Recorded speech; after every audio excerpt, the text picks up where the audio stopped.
El extraño caso del niño teletransportador de Manila, en Filipinas. Esta es la historia. Una clara tarde de septiembre de 1951, un niño de 13 años llamado Cornelio Closa caminaba a su casa desde la escuela primaria Zamora, en Manila, Filipinas, junto con su amigo Rodolfo. Era un buen día y no había nada realmente que anunciara la rareza que estaba a punto de suceder. Pero cuando atravesaban un campo abierto, Cornelio se detuvo en seco. Rodolfo lo miró a la cara y vio que Cornelio empalideció, y su rostro tenía una expresión de temor, como si él estuviera mirando algo que él no podía ver. Aparentemente sus ojos parecían abultados.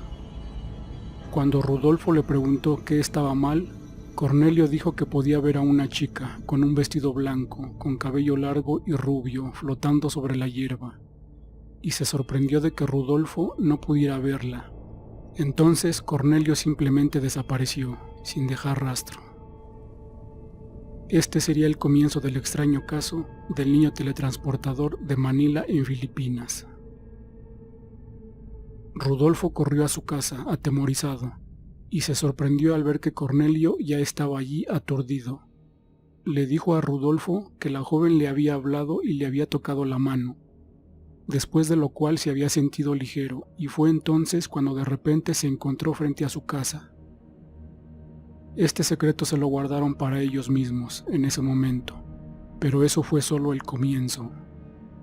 El comportamiento y la personalidad de Cornelio comenzaría a cambiar a partir de entonces.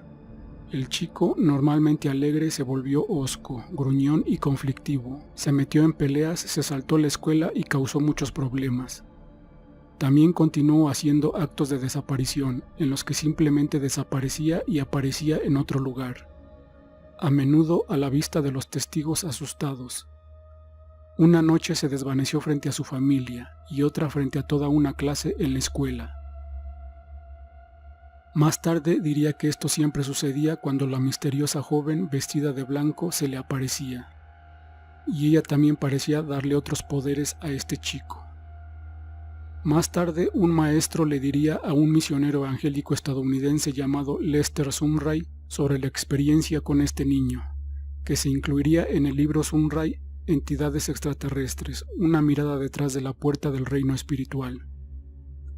En ese libro él comentó: el niño Cornelio comenzó a causar disturbios en la escuela. Lo extraño de estas peleas era que Cornelio, tan pequeño como era, se enfrentaría a 3 o 4 niños más grandes que él, y juntos los más grandes no podían sujetarlo.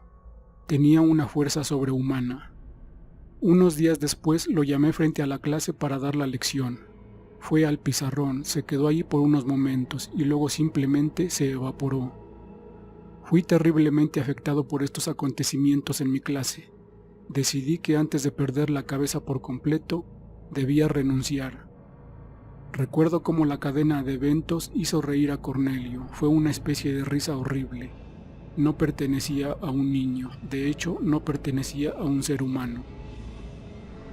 Mientras tanto, los padres de Cornelio se quejaron de que su hijo a menudo parecía convertirse o entrar en un estado de animal, como poseído, incluso atacando a su propio padre. Otro comportamiento rebelde que mostró fue esconder cosas para que nadie pudiera encontrarlas, destrozar muebles o platos, robar dinero, gruñir y ser una molestia en general. A pesar de todo, supuestamente aparecía y desaparecía incluso cuando todas las puertas y ventanas estaban cerradas. Y en otras ocasiones se informó que lo vieron caminando directamente a través de objetos sólidos como paredes o puertas, como si ni siquiera estuvieran ahí. A veces estas extrañas desapariciones irían acompañadas por un hedor desagradable, que solo provocaba el miedo en quienes lo veían. Tampoco siempre regresaba inmediatamente después de esas desapariciones. A veces desaparecía durante horas, incluso días, antes de aparecer de nuevo sin recordar dónde había estado, comentó Sumrall, y agregó: los padres me dijeron que toda la familia estaría frente a su casa y que sus hijos estarían en el piso jugando. De repente, con todos mirando, Cornelio simplemente desaparecería. Los otros niños comenzarían a toser y vomitar debido al hedor que dejaría. Cuando desapareció, podría haberse ido por 2 días o más.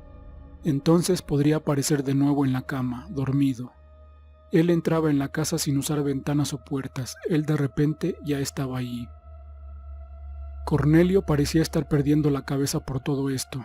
Era incapaz de dormir, e incluso él no sabía exactamente qué estaba pasando. Estos impulsos violentos parecían provenir de otro lugar, y no entendía por qué era propenso a este comportamiento. Años más tarde, Cornelio comentaría de estos tiempos oscuros y extraños en una entrevista.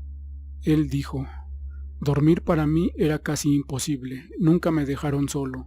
Transpiraría profundamente, parecía como si mi ropa estuviera ardiendo. Entonces, si abría los ojos, estaría ahí la cara de esa chica, mirándome, haciéndome señas para que lo siguiera. Cada vez que sus manos me tocaban, me sentía como si estuviera flotando en el aire. Entonces me iría de casa por días». No podía explicarle a mi familia que estaba mal. La chica me hizo prometer que no lo dijera. Simplemente sentía un calor tremendo en mi cuerpo cada vez que alguien, e incluso mis padres, me hablaban. Respondía groseramente o gritaba.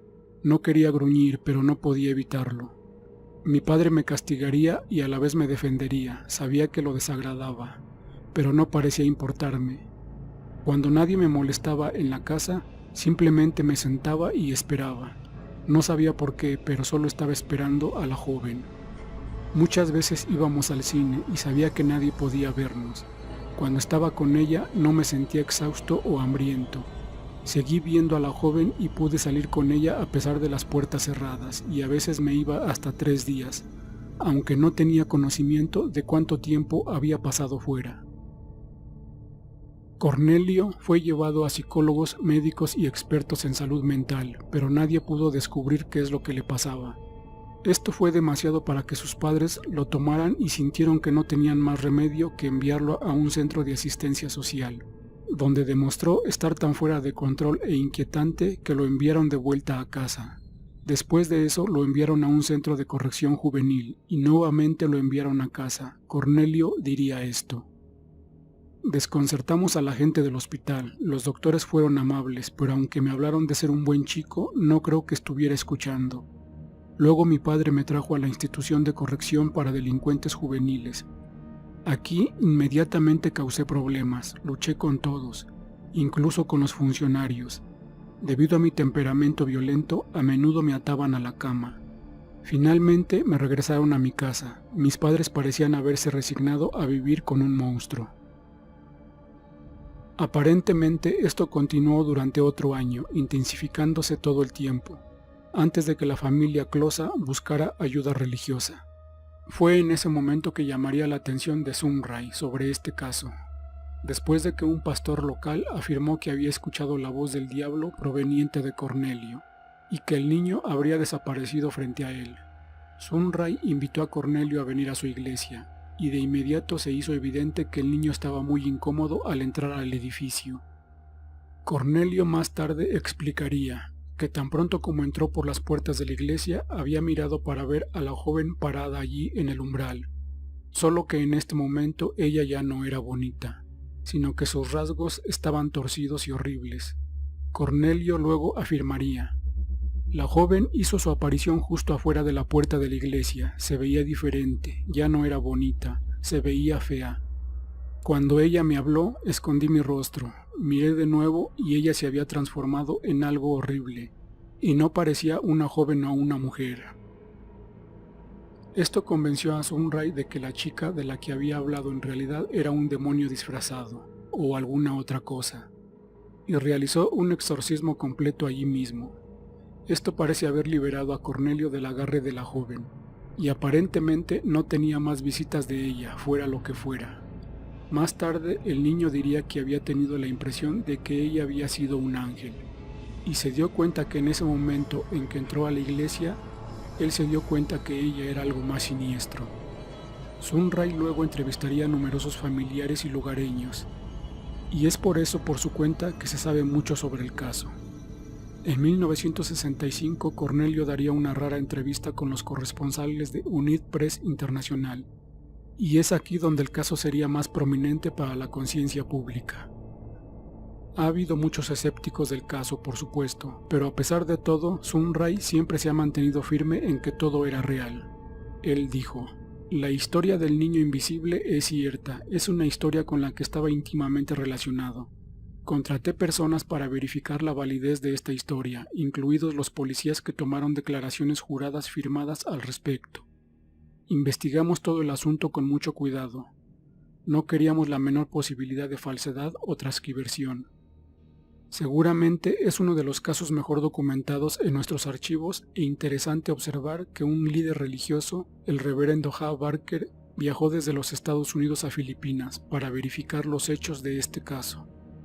Eran increíbles para él, pero después de hablar con todos los involucrados y establecer los hechos, me escribió y dijo: "Sin que ustedes lo supieran, visité Filipinas y me puse en contacto con Cornelio, el maestro de la escuela, los padres y sus vecinos. Descubrí que todo esto es absolutamente real". El caso del niño teletransportador de Manila se ha convertido en un elemento del mundo paranormal y extraterrestre y ha sido escrito por muchos autores, incluido el aclamado escritor Brad Steiger, y Sun Ray incluso ha hecho un documental sobre los eventos. Sun Ray afirmó: "El niño realmente mostró síntomas de posesión o alguna otra cosa. Y las preguntas que siguen en el aire desde esos años. ¿Es eso lo que estaba pasando aquí, una posesión demoníaca de algún tipo? Si es así, ¿quién era esa chica y por qué se dirigió a este niño?